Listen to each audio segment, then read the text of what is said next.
Hey guys, this is Geek Vlog number 5. Today I'm going to read to you 5 quotes by Tolkien that you probably aren't that familiar with. These 5 quotes are quotes I feel are beautiful and empowering and just so magnificent in ways that just you probably miss out. You read the books and it's not something you catch. These aren't the quotes you hear everyone, put on their Facebook status all the time or whatever. It's just these quotes are kind of skimmed past most of the time. And so I'm going to read 5 of these quotes that I feel are just not heard enough, but they really should be heard more. I'm going to start out with this quote from The Two Towers. It's by Faramir. He says it to Frodo and Sam. He says, "War must be while we defend our lives against a destroyer who would devour all.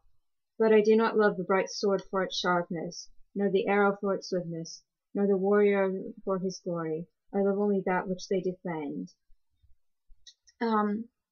This quote is just so, it's powerful. I think that really gets into Faramir's character, and the movies, they totally screwed him over. I mean, they didn't, he wasn't accurate in the movies at all.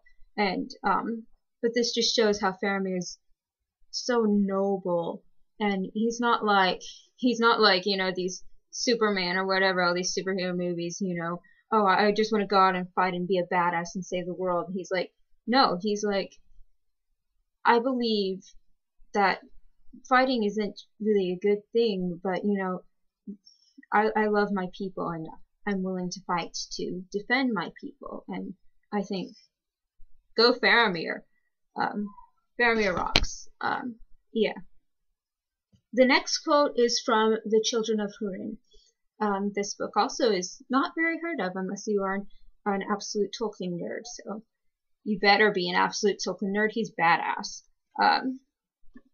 So yeah, it's background. This book is about this boy during the first stage of Middle Earth who he's cursed by the Dark Lord Morgoth, and his whole life is just, it's miserable. It's really hard to get into, but when he's a boy, he has this this human friend who kind of counsels him. He kind of mentors him, and he says to him,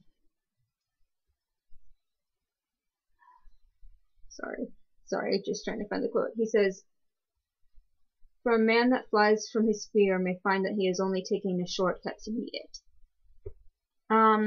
He was injured. He was crippled. And he's like giving a background to Turin, the protagonist, that he was like summoned to this battle, and he like tried to avoid it, and because of that he was injured, and so he's kind of giving Turin this advice that if you're afraid of something and you're running from it, you may end up only having that fall on you when you are trying to avoid it. And a lot of the times, you read old literature and it's like, yeah, this stuff doesn't really apply, but it does. And this is one of the things that it still applies no matter what it is, whether it's, I don't know, school, your career, or whatever, your dreams. It's like, if you're running from something because you're afraid of it, you may find it's just gonna fall on you, whether you like it or not eventually. And so yeah, I think that's a good one. I'm gonna go with my next quote from The Two Towers. I have another one from earlier on the book. Hold on a moment. Let me find my bookmark. Okay, here it is. This is when Aragorn and Gimli and Legolas encounter the Rohirrim, and he's kind of giving his backstory of how they got there and what they're doing. And he's explaining how he ended up being the leader of the company after they lost Gandalf. And this goes deep into Aragorn's character and how, he's not so much afraid of leadership, but he's not like Denethor, he's not like I want power, I want to be the king. He's just like, and here's what he says: when the great fall, the less must lead. So what he's saying is that, some people they're born to be leaders, and some people, they want to lead, and some people don't want to lead, and they often end up leading by default because, well, there's no one else to lead, so, it just kind of falls on their lap, but they're able to rise up and take the challenge and be the leader.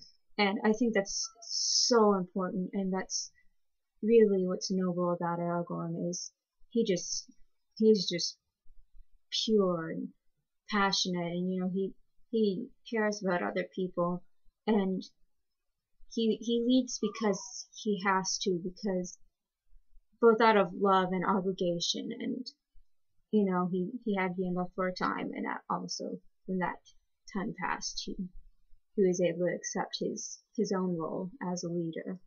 So power to Aragorn. Okay, next quote is from the Fellowship of the Ring. Okay, this is from the Council of Elrond, which, again, if you haven't read the books, screw you, because there's so much you're missing out.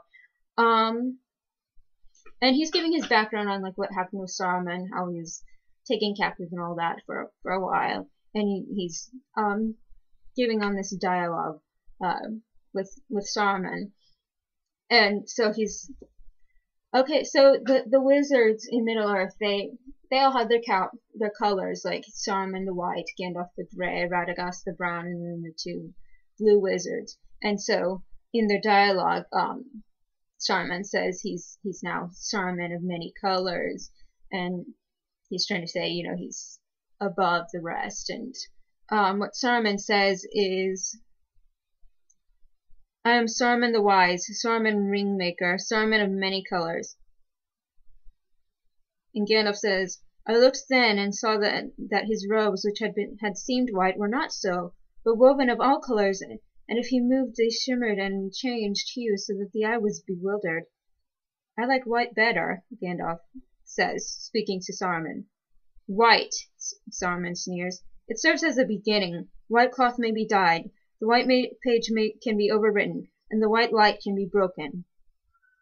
In which case it is no longer white, Gandalf says in response. And he that breaks a thing to find out what it is has left a path of wisdom. He that breaks a thing to find out what it is has left a path of wisdom. This is also one of those quotes where, it's like, if you hear it, you may be like, well, that doesn't really apply, but it does, So often, you just want to poke and, it's like, when you're in biology and you're dissecting that frog and, you just want to kind of, oh, what's this? And you cut the wrong thing, and, you kind of, you run your dissection and get a bad grade or whatever it is in life. And, if you're just trying to poke around with things and just to be like, oh, what's this?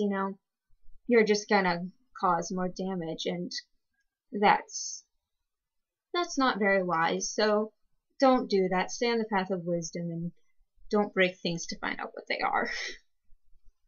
And the last quote is from the Silmarillion, which the Silmarillion has lots of chapters and lots of parts, but this one is not from the actual account of the Silmarils and all that, which, if you don't know what I'm talking about, for the love of Eru, which also, if you don't get that reference, for the love of Eru, read these books. Okay. This is from Of the Rings of Power and the Third Age. This is between Gandalf and Elrond. They're speaking about how the ring has been lost, and they don't know if it'll ever be found again, and they're not sure what they should do if it's found again. And so Gandalf says, help oft shall come from the hands of the weak when the wise falter. So what Gandalf saying is here is that it doesn't take the wise and the brilliant and the powerful to accomplish whatever, whether it's destruction of a dark lord or who knows, anything. Just one person can make a difference. And you know, in The Lord of the Rings, which hopefully you're familiar with that, which I don't see why you'd be watching this if you're not at least vaguely familiar with Lord of the Rings. You know, that was Frodo. He wasn't this strong, really wise guy. Well, you know, he grows in wisdom as the story progresses, but he would be considered weak by the standards of the wise. Sorry, I'm holding my book, so I can do the wise. But it was the smallest people who really arose to the challenge, and initially the ring was destroyed and Sauron was defeated because the small and the weak were able to do what the wise never could. And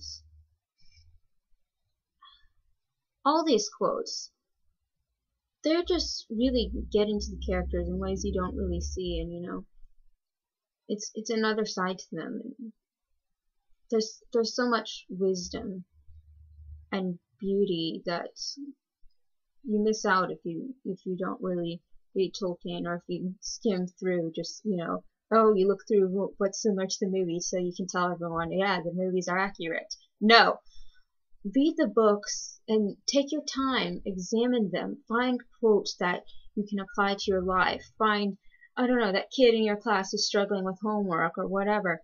Find a quote that you could say to them, or you know, someone who's just going through something. Look through these books and find stuff you can apply to them, because there's just so much that these quotes that you won't often hear. And so this is my challenge to you viewers, that, you know, and a lot of the time, you know, I'm just kind of going off doing whatever, but I'm going to challenge you guys to read Tolkien's works and find quotes that you can use to apply to your own life, or quotes that you can give to people who need help in your life, and that they can use those quotes to really think over and, you know, just help them in their struggles. So I hope you enjoyed this, and I hope you sat through this whole thing. I know it's a bit long, but thanks. Bye guys.